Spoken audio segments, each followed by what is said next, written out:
Pip's Big I Can Day. Every morning, Pip waited. He waited for Marlowe to find his socks. He waited for Marlowe to button his shirt. He even waited for her to tie his sparkly blue shoes.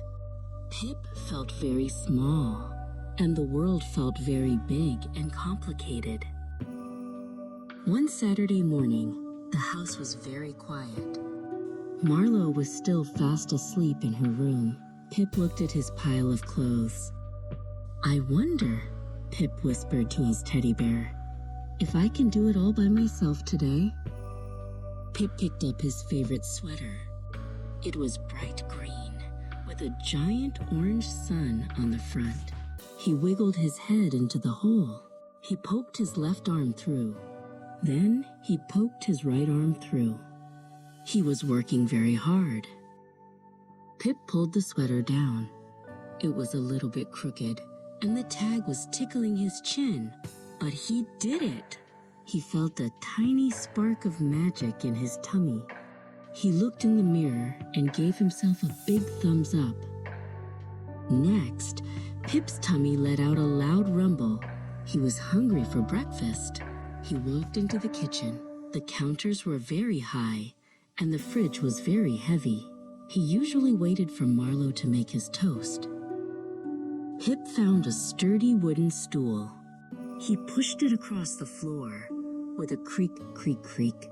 He climbed up carefully.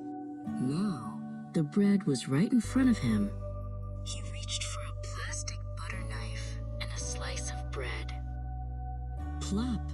A big dollop of purple jam fell onto the floor. Pip looked at the mess. Usually, he would cry for help, but today, Pip grabbed a paper towel. He knelt down and wiped the floor until it was shiny and clean again. Just then, Marlowe walked into the kitchen. She rubbed her eyes and blinked. She saw Pip in his green sweater, eating his jam toast at the table. "Pip," she gasped, "did you do all of this by yourself?"